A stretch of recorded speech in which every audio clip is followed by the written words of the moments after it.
Well, good morning. It's Tech Tuesday here at Grant's Sound Advice. Tip of the now official Grant's Sound Advice. There's just not a good way to shoot this. I don't know. Anyhow, Grant's Sound Advice coffee cup. The logo does stand out better when you're in person, but happy Tuesday. So, on episode 12 of Getting Started in VoiceOver, and hopefully this has been interesting to those of you that are considering this as a career. And today I want to talk about coaching. But first, if you don't mind to like and subscribe, I'd really appreciate it. So, coaching and when to get it. Let me give you a little background. I have been in some version of using my voice my entire life. The first time I sang a solo, I was 5 years old, and I've been on stage in theater. I've done live theater. I've done murder mystery dinner theater. I've done hundreds of cuts for commercials when I worked at a radio station.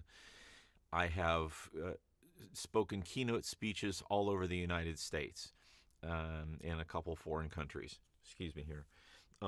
But so the point here is not to brag, but the point here is I have a lot of vocal experience and I know how to use my voice. The challenge was I wasn't sure I knew how to use my voice the right way.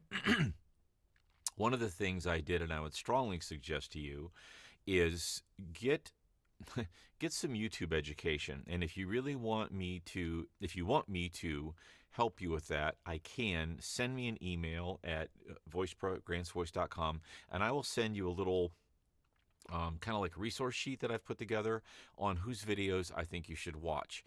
There's two different guys, and they'll give you slightly different takes on the same stuff, and there are days worth of videos you can watch. So start there. One of the things I realized is that when I've been in theater, when I've been on stage, when I've been doing speeches or corporate training, I use my voice differently than is now expected in the voiceover world. And of all the stuff I learned in watching these videos, all valuable, that may be the one thing that I learned that I needed to hear. No longer is it the big voice, and yeah, it's not all monster trucks anymore. With some apologies, it's not the big authoritative white guy voice anymore. It's conversational, just like I'm talking to you here today. That big voice is not used, not that character voices aren't used, not that blah, blah, blah, but the conversational tone, just like you're talking over the backyard fence. Hey, Sally, you know what I wanted to tell you about? That's the tone that's being looked for. So I hired a coach, Dan Pop, out of Northern Ohio, and Dan helped me get the announcer voice out and learn how to read scripts. In radio, we usually wrote the script and read it and did it, and it was out and gone, and it ran for 3 days, and it was over. But in this business, it's a little different. You've got to look into the script and tear it apart, and I'm not going to get into all that right now, but he helped me learn how to do that. So a good coach can help you. So the question is, when do you get coaching, and how do you know you need it? Well, if you've never been a voice artist, you need coaching, period. Because you think what sounds good doesn't, or what you think sounds good doesn't, or won't, or may not get you work, or it may be fine for your grandma or mom who's, oh, honey, that's so good, but they don't know.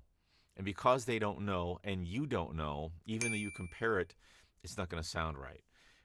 All the other videos I've done as far as setting up your space, buying equipment, all that kind of stuff comes now down to, can you deliver vocally? Can you find the vibe?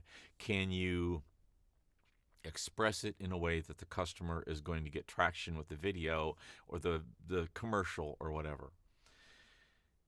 The question on whether to get coaching or not is going to be led by, first of all, bad coaching can be worse. You're going to pay for good coaching anywhere probably $50 an hour up to $250 an hour. Yes, there are vocal coaches that even charge more than that, and they're that good. But the point is that if they can't move you to a point where you can get work, they're not going to help you. I've started to do some coaching. But what I'm doing with people is helping them get started in the business and taking them so far in certain things, helping them learn what um, some people are hearing, but not. I'm probably not your coach to take you to corporate level voiceover work because I'm still learning that.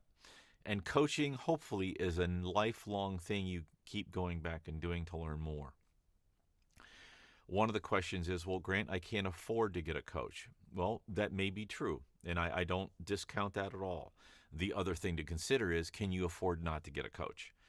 What you don't want to do in this industry is put out a bunch of bad work and have people know that that's your work and never hire you again or never consider hiring you again. So, you hear all the time about Hollywood actors getting typecast. Nobody ever would have taken Don Knotts seriously as a mean villain because he never played that part, and they slotted him and they loved him for it. I'm sure he made a good living being the guy that's fumbling with the gun. But in voiceover work, you don't want to get slotted for the person that has bad sound, can't deliver, can't clean up a file, can't be on time, etc.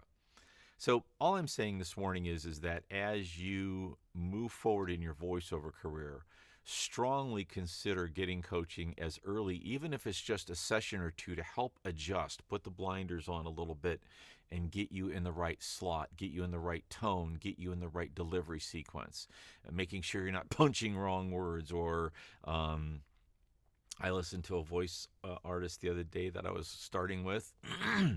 They had sent me a video and like every third word was punched because they thought they were all important. Well, at that point, none of them are important because it sounds that way. It was pretty close to that. Not quite that bad, but pretty close. I will help you find when you are sounding boring or tired or whatever. And that is all stuff you may not be used to hearing. So anyhow, like and subscribe to the channel. Share with a friend if you would. This is a longer video than I normally do, about 7 minutes here, so I'll wrap up. But get good coaching. And like I said, if you want that resource file, hit me at VoicePro at Grant's Voice and say, Grant, send me the resource file. And it has a bunch of Facebook group links that are for voice artists, the 2 or 3 people that I think you should watch videos from, and help you get started if we can. So good luck in your journey. This was Voice Artist, How to Get Started in VoiceOver 12. And hope you have a great day. See you tomorrow for Potpourri Wednesday.